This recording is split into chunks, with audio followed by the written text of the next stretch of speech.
Unified 911, anong matutulong namin sa'yo? Anya ti maitulong miken ka po. Anong may tatabang ko sa imo? Unsay akong ikatabang nimo? Ngini makadabang na misal ka no. Sa anumang wika o dialekto, may tulong na darating sa iyo.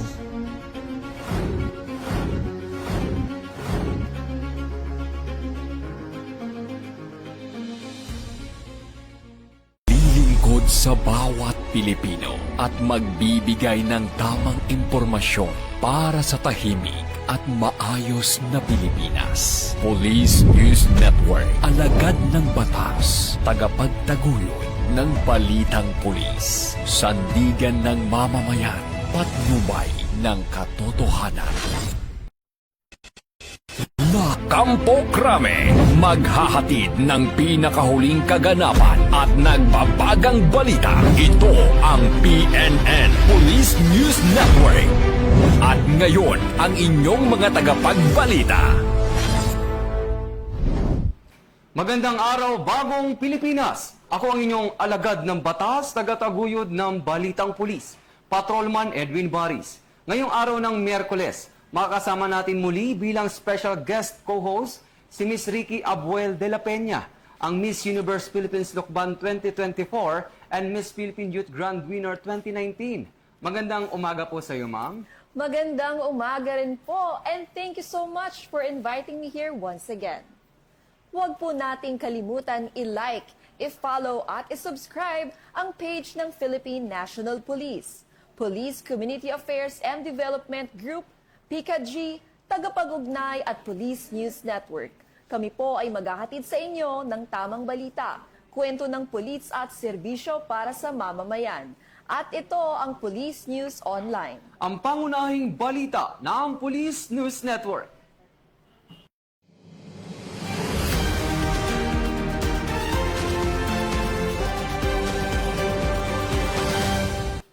Narito ang mga balitang hatid ng ating mga PNN correspondent mula sa iba't ibang panig ng bansa.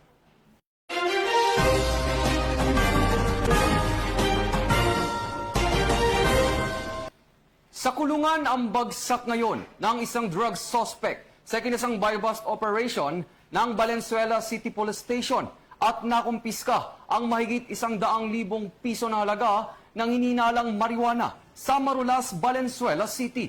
Bunga ito ng tuloy-tuloy na operasyon ng Philippine National Police kontra kriminalidad at iligal na droga upang mapanatili ang kaayusan at seguridad sa bansa. Tinutukan niya ni Patrolwoman Glazen Ann Esperanza. Isang hinihinalang high-value individual ang naaresto sa isinagawang buy-bust operation ng mga kapulisan ng Valenzuela City Police Station sa Barangay Marulas. Arestado ang 25 anyos na lalaki na sangkot sa pagbebenta ng iligal na droga. Matapos magsagawa ng buy-bust operation ng mga operatiba ng Station Drug Enforcement Unit na nagresulta sa pagkakaaresto sa suspect. Matapos nitong ibenta at iabot sa posher buyer ang isang plastic sachet na naglalaman ng hinihinalang high-grade marijuana o kush, kapalit ng buy-bust money. Tinatayang 114 grams ng hinihinalang high-grade marijuana o kush na may standard drug price na 136,800 pesos. Naharap sa kasong paglabag sa Section 5 at Section 11 ng Republic Act 9165 o ang Comprehensive Dangerous Drugs Act of 2002 ang suspect sa pamamagitan ng inquest proceedings. Patuloy pa rin pinaiigting ng Northern Police District ang kampanya laban sa iligal na droga upang mapanatili ang kaligtasan at kapayapaan sa buong Kamanava.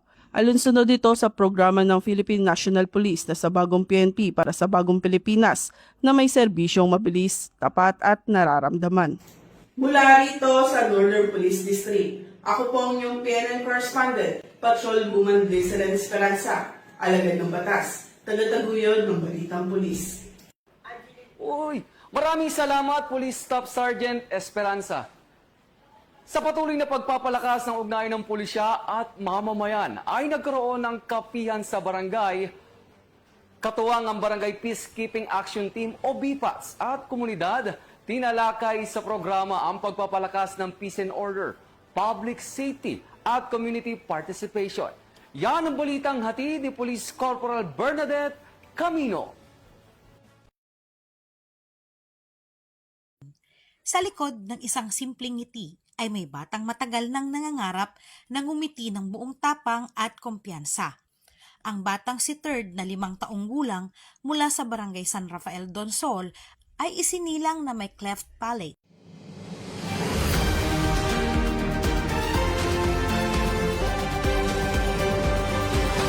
Bilang bahagi ng patuloy na pagsusulong ng peace and order, public safety at community participation, isinagawa ng mga municipal police stations sa buong probinsya ng Cotabato ang kapehan sa barangay sa iba't ibang barangay, katuwang ang mga barangay officials, barangay peacekeeping action teams o BPATs, purok leaders, community leaders at mga residente. Ang kapihan sa barangay ay isang community engagement initiative ni Police Colonel Ramel B. Huilia, Provincial Director, ang naglalayong higit pang ilapit ang serbisyo ng kapulisan sa mga mamamayan at palakasin ang ugnayan, tiwala at kooperasyon sa pagitan ng PNP at ng komunidad. Ang nasabing aktibidad ay nagsilbing mahalagang venue para sa bukas at makabuluhang dialogo sa pagitan ng kapulisan at ng komunidad. Tinalakay ang iba't ibang usapin tungkol sa peace and order, crime prevention, public safety, anti-illegal drugs campaign, barangay security at iba pang concerns na nangangailangan ng sama-samang pagkilos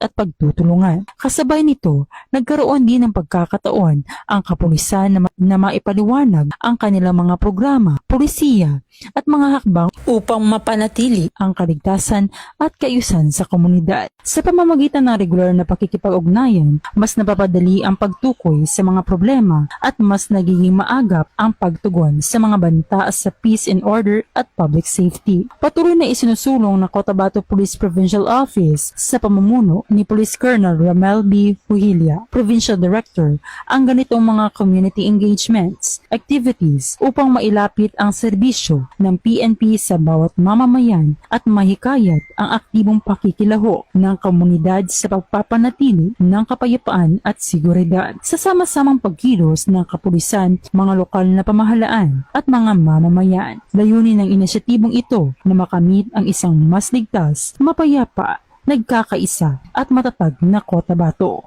Dito sa Cotabato Police Provincial Office, ako po si Police Corporal Bernadette Himalaya Camino, nag-uulat mula sa Police and News Network. Bagong PNP para sa bagong Pilipinas, serbisyong mabilis, tapat at nararamdaman. Maraming salamat, Police Corporal Camino. Hindi lang seguridad ang hatid ng PNP Sorsogon, kundi ngiti at pag-asa sa isang 5 taong gulang na may cleft palate na tinulungan magpa-opera ng PNP kaagapay ang partner organization kung saan naging matagumpay ang operasyon sa isang ospital sa Lucena City, Quezon. Magbabalita dyan si Police Staff Sergeant Angeli Yonzon. Sa likod ng isang simpleng ngiti ay may batang matagal nang nangangarap na ngumiti ng buong tapang at kumpiyansa. Ang batang si Third na 5 taong gulang mula sa Barangay San Rafael, Donsol ay isinilang na may cleft palate. Dahil sa kakulangan sa pinansyal, tila malayo noon ang kanyang pangarap na magkaroon ng operasyon, ngunit hindi ito pinabayaan ng kapulisan. Sa pamamagitan ng RPSP Team San Rafael, masigasig na isinagawa ang koordinasyon upang maiugnay si Third sa Daroni Liang Project Ngiti Foundation, katuwang ang Smile Train Philippines. Sa tulong ng mga katuwang na ahensya at organisasyon na isagawa ng libre at matagumpay ang kanyang operasyon sa St. Anne General Hospital, Lucena City, Quezon. Mula sa pangarap naging realidad ang ngiti ni Third, isang ngiting bunga ng malasakit, pagtutulungan at serbisyong higit pa sa tungkulin. Nagpapasalamat ang kapulisan sa Project Ngiti Foundation, Smile Train Philippines, St. Anne General Hospital, MSWD Donsol, barangay officials ng San Rafael at sa lahat ng naging bahagi ng pagbabagong ito. Dahil para sa kapulisan, ang tunay na serbisyo ay hindi lamang pagprotekta sa buhay, kundi pagtulong upang muling mabuo ang pag-asa at ngiting matagal nang hinihintay. Mula dito sa Sorsogon Police Provincial Office, ako po si Police Staff Sergeant Angeli Bionson para sa Police News Network, bagong PNP, para sa bagong Pilipinas, serbisyong mabilis, tapat at nararamdaman. Maraming salamat, Police Staff Sergeant Yunson. Nauwi sa engkwentro ang operasyon ng Philippine National Police kontra loose firearms kung saan 3 ang nasawi. Kabilang dito ang isang pulis at 2 sospek. Patrolman Don Brosas sa report. Police officer ang nasawi habang patay rin ang 2 sospek matapos mauwi sa armadong engkwentro ang bypass operation laban sa illegal na benta ng loose firearms sa Pagadian City madaling araw noong Agosto 23. Batay sa spot report ng Police Regional Office 9, dakong alas 12:15 ng madaling araw nang magsagawa ng operasyon ng mga tauhan ng Pagadian City Police Station sa Purok Malipayon, Barangay Dao, Pagadian City, Zamboanga del Sur. Pinaunahan ni Police Major Ayman Kusayma Pantaran, Intelligence Officer ng Pagadian CPS, ang operasyon laban sa mga individual na iniulat na sangkot sa iligal na pag-iingat at pagbebenta ng mga hindi lisensyadong baril. Ayon sa paunang ulat, nakahalata umano mga sospek na mga police officer ang kanilang katransaksyon at bigla silang nagpaputok dahilan upang magkaroon ng palitan ng putok. Tinamaan sa itaas na bahagi ng dibdib si Police Major Pantaran at nagtamo rin ng mga tama ng bala ang 2 sospek na kinilala sina alias John at alias Jerry. Agad na isinugod si Police Major Pantaran sa Mendero Medical Center kasama ang 2 sospek. Sa kabila ng isinugawang medical intervention, idineklara siyang patay ng attending physician dakong alas 12:50 ng madaling araw at nasawi rin ang 2 sospek sa insidente. Hiniling din ng Pagadian CPS ang tulong ng Zamboanga del Sur Provincial Forensic Unit para sa masusing pagproseso ng crime scene. Patuloy ang investigasyon upang mabuo ang buong pangyayari at matukoy ang iba pang detalye ng operasyon. Inaasahan ding maglalabas ang Police Regional Office 9 ng karagdagang ulat. Nakikiramay naman ang Philippine National Police sa pamilya at mga kasamahan ni Police Major Ayman Kusayma Pantaran. Mula rito sa Campo Crame, ako ang inyong PNN correspondent, Patrolman Don Brosas, alagad ng batas, tagataguyod ng Balitang Pulis. Nagsagawa ang Isabela Police Provincial Office ng Basic Life Support Training kung saan nakiisa ang mga miyembro ng Tourist Police Units na may layunin mapalawak ang kaalaman sa wastong pagbibigay ng paunang lunas sa mga aksidente at mga life-saving techniques. Patrolwoman Maria Senyora Agbuya sa report. Bilang bahagi ng patuloy na pagpapalakas ng kahandaan at kakayahan ng mga kapulisan sa pagtugon sa mga emergency, nagsagawa ang Isabela Police Provincial Office ng First Aid and Basic Life Support Training para sa Tourist Police Unit sa IPPO Multipurpose Hall nito lamang ika-24 ng Agosto taong kasalukuyan. Pinangunahan ni Police Colonel Manuel B. Bringas, Provincial Director ng Isabela PPO, ang pagbubukas ng naturang pagsasanay. Katuwang sa programa ang mga resource speaker na sina Mr. John Dave Silvestre ng City Disaster Risk Reduction Management Office na nagtalakay tungkol sa first aid at Police Captain Rocky Lloyd Obsimia, team leader ng Isabela Provincial Medical and Dental Team na nagbigay ng lecture hinggil sa cardiopulmonary resuscitation. Layunin ng mga lecture na mapalawak ang kaalaman at mahasa ang kasanayan ng mga kalahok sa wastong pagbibigay ng paunang lunas at pagsasagawa ng mga life-saving techniques upang makapagbigay ng mabilis, tama at epektibong tugon sa mga aksidente. Binigyan din naman ni Police Colonel Bringas ang kahalagahan ng pagiging handa at pagkakaroon ng sapat na kaalaman ng bawat police personnel sa pagtugon sa mga sitwasyong nangangailangan ng agarang pagresponde, sapagkat ang wastong pagkilos sa tamang oras ay maaaring makatulong sa pagliligtas ng buhay. Ang naturang pagsasanay ay bahagi ng patuloy na pagsisikap ng Isabela PPO na palakasin ang kahandahan at kakayahan ng mga police personnel tungo sa mas mabilis, mahusay at malasakit na paglilingkod sa mamamayan. Mula rito sa Isabela Police Provincial Office, ako ang iyong tagapagbalita, Patrolwoman Maria Senyora Agbuya. Para sa Police News Network, bagong PNP para sa bagong Pilipinas, serbisyong mabilis, tapat at nararamdaman. Maraming salamat, Patrolwoman Agbuya. Arestado ang isang 45 anyos na lalaki at nakumpiska ang mahigit 300,000 piso na hinihinalang shabu, baril at mga bala sa isinagawang search warrant operation ng mga otoridad sa Irosin, Sorsogon. Ang pagkakahuli sa drug suspect ay bunga ng walang humpay na operasyon ng Philippine National Police kontra iligal na droga upang mapanatili ang kapayapaan at kaligtasan sa pamayanan. Police Staff Sergeant Angeli Yonzon sa report. Arestado ang isang 45 anyos na lalaki na itinuring na high-value individual matapos ipatupad ang isang search warrant sa Irosin, Sorsogon. Pinangunahan ng Special Operations Unit 5 ng PNP Drug Enforcement Group, katuwang ang Irosin MPS, ang operasyon batay sa search warrant na inisyu ng Regional Trial Court Branch 55 na samsam mula sa suspect ang humigit kumulang 58 grams ng hinihinalang shabu na nagkakahalaga ng 394,400 pesos, isang kalibre 45 na baril, magazine at 7 bala, gayon din ang iba pang drug paraphernalia. Ang mga nakumpiskang ebidensya ay sasailalim sa laboratory at ballistic examination. Dinala ang suspect sa ospital para sa medical examination at kasalukuyang nasa kustodiya ng Irosin MPS para sa kaukulang disposisyon at pagsasampa ng kaso. Patuloy naman ang kampanya ng Sorsogon Police Provincial Office laban sa iligal na droga at iba pang krimen sa lalawigan ng Sorsogon. Mula dito sa Sorsogon Police Provincial Office, ako po si Police Staff Sergeant Angeli Bionson para sa Police News Network, Bagong PNP, para sa Bagong Pilipinas, serbisyong mabilis, tapat at nararamdaman. Maraming salamat, Police Staff Sergeant Yonson.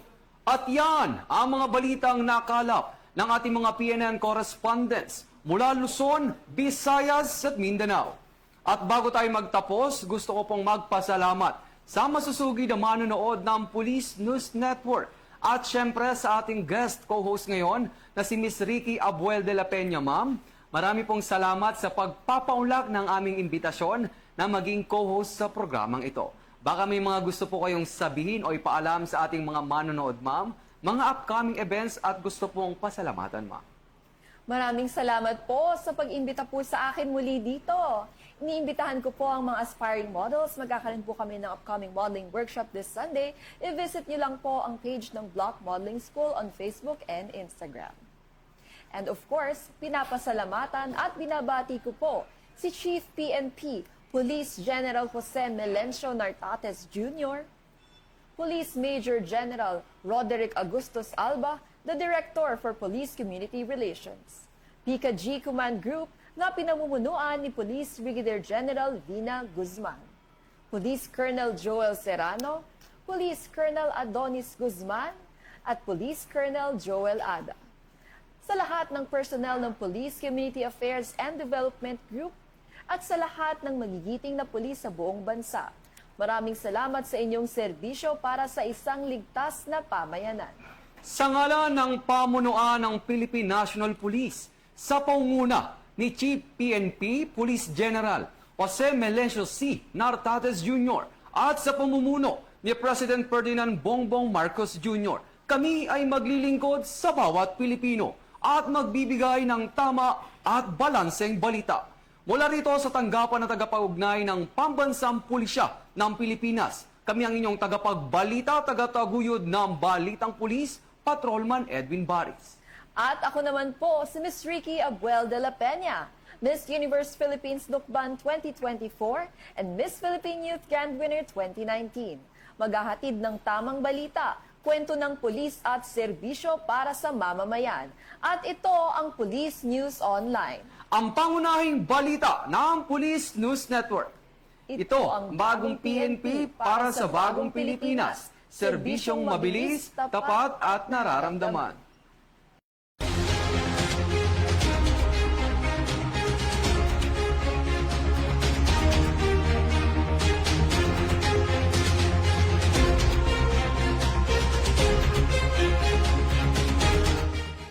Police News Network, alagad ng batas, tagapagtaguyod ng balitang pulis.